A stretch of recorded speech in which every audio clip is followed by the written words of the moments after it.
कि बड़ा ज़ोर लगाया गया कि उनको लोकल कैंडिडेट चाहिए और उन्होंने ऐसे बताया कि मैं लोकल नहीं हूँ। मैं यही पूछना चाहती हूँ कि अगर विनोद जी दोबारा ज़िंदा होकर यहाँ आते तो क्या आप उनके बारे में भी बोलते कि नहीं, आप इलेक्शन नहीं लड़ सकते हो क्योंकि आप लोकल नहीं हैं।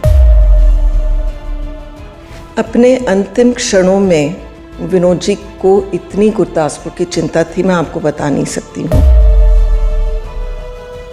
विनोद जी हमेशा कहते थे, जब लोग उनको पूछते थे आप पॉलिटिक्स में क्यों गए, आपका इतना बढ़िया फिल्म का करियर छोड़ के आप पॉलिटिक्स में क्यों गए, तो वो सबको कहते थे कि सेवा करने के लिए सबसे बड़ा और सबसे उचित प्लेटफॉर्म पॉलिटिक्स है और मैं उनके मार्ग पे ही चलने वाली हूँ।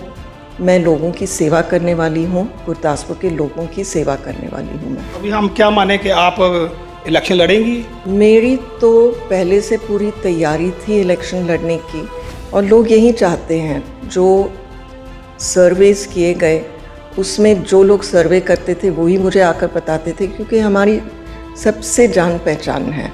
ये जो लोकल का मुद्दा बनाया वो बहुत गलत मुद्दा था, सही मुद्दा नहीं है और इसमें कोई असलियत है ही नहीं।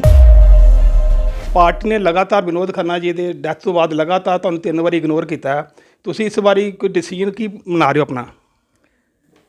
मैं नहीं कहूँगी कि पार्टी ने मुझे इग्नोर किया है, लेकिन मैं ये ज़रूर कहूँगी कि बाई इलेक्शन में 2019 के इलेक्शन में और अभी 2024 के इलेक्शन में जो कैंडिडेट उन्होंने चुने हैं वो मुझे लगता है कि लोगों की चॉइस नहीं थी और नहीं है। तो मैम अभी पार्टी की ओर से दिनेश सिंह बब्बू को अपना उम्मीदवार बनाया गया है। आप भी इस दौड़ में सबसे आगे चल रहे थे, क्या वजह हो सकती है पार्टी ने आपको छोड़ के उनको पहले प्राथमिकता दी है? ये आपको पार्टी से पूछना चाहिए। मुझे पूरा विश्वास है उनका कोई कारण होगा कि उन्होंने ये किया है, क्योंकि ये पार्टी का भला भी चाहते हैं और अब तो उनको 400 पार करनी है। तो ये मैं नहीं कह सकती कि उन्होंने बब्बू जी को क्यों कैंडिडेट बनाया, लेकिन एक तो मैंने सुना है कि बड़ा ज़ोर लगाया गया कि उनको लोकल कैंडिडेट चाहिए और उन्होंने ऐसे बताया कि मैं लोकल नहीं हूँ।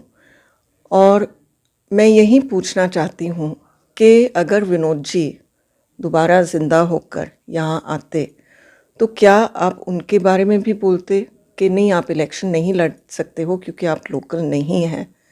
हम विनोद जी, मैं लोगों के दिलों में बसे हुए हैं और इस लोग मैप को देखकर वोट नहीं देते।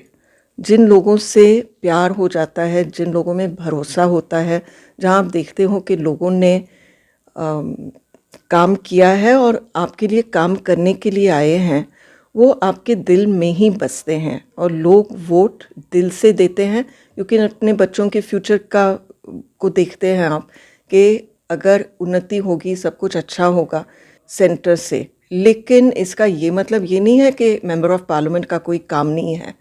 मेंबर ऑफ़ पार्लियामेंट को कई काम होते हैं। हमने देखे पिछले 7 सालों में कोई काम ही नहीं हुए हैं। तो मैम अभी आपका अगला डिसीजन क्या है? आप चुप करके बैठेंगे या पार्टी के साथ चलेंगे या आपने अपना कुछ माना भी और बनाया है? अपने अंतिम क्षणों में विनोद जी को इतनी गुरदासपुर की चिंता थी, मैं आपको बता नहीं सकती हूँ।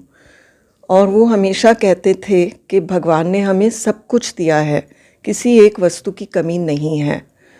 गुरदासपुर के लोगों ने हमें इतना सारा प्यार दिया है और हमारा धर्म भी कहता है कि हमें सेवा करनी चाहिए और विनोद जी और मैं यहाँ सेवा करने आए थे। हमने सेवा की है।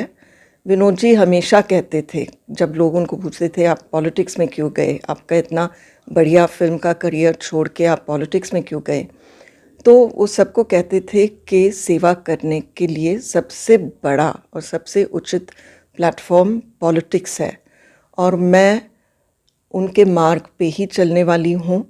मैं लोगों की सेवा करने वाली हूँ, गुरदासपुर के लोगों की सेवा करने वाली हूँ मैं। तो अभी हम क्या माने कि आप इलेक्शन लड़ेंगी? मेरी तो पहले से पूरी तैयारी थी इलेक्शन लड़ने की और लोग यही चाहते हैं। जो सर्वेस किए गए उसमें जो लोग सर्वे करते थे वही मुझे आकर बताते थे, क्योंकि हमारी सबसे जान पहचान है। ये जो लोकल का मुद्दा बनाया वो बहुत गलत मुद्दा था, सही मुद्दा नहीं है और इसमें कोई असलियत है ही नहीं। सर्वेस बता रहे थे आपके 70-80% जिनको सर्वे आपने किया था वो चाहते थे कि मैं मेंबर ऑफ पार्लियामेंट बनूं, ये नहीं कि मैं कैंडिडेट बनूं किसी पार्टी की, कि मैं मेंबर ऑफ पार्लियामेंट बनूं। इसका ये मतलब है कि सभी पार्टीज के कैंडिडेट्स को देखकर वो चाहते थे कि जिस तरह से विनोद जी ने लोगों की सेवा की उसी तरह वो चलता रहे। ਇਹ ਸਨ ਸਾਡੇ ਨਾਲ ਕਵਿਤਾ ਖੰਨਾ ਜੀ, ਜੋ ਲਗਾਤਾਰ ਪਾਰਟੀ ਵੱਲੋਂ 3 ਵਾਰ ਇਗਨੋਰ ਕੀਤੇ ਜਾਣ 'ਤੇ ਕੁਛ ਖਫਾ ਨਜ਼ਰ ਆ ਰਹੇ ਨੇ। ਜੇ ਇਹ ਆਜ਼ਾਦ ਲੜਦੇ ਨੇ ਜਾਂ ਕਿਸੇ ਹੋਰ ਪਾਰਟੀ ਵੱਲੋਂ ਲੜਦੇ ਨੇ ਤਾਂ ਪਾਰਟੀ ਦੇ ਉਮੀਦਵਾਰ ਦਿਨੇਸ਼ ਸਿੰਘ ਬੱਬੂ ਦੀਆਂ ਮੁਸ਼ਕਲਾਂ ਵੱਧ ਸਕਦੀਆਂ ਨੇ। Gurdev Singh Johal, daily post, Punjab, Haryana, Himachal.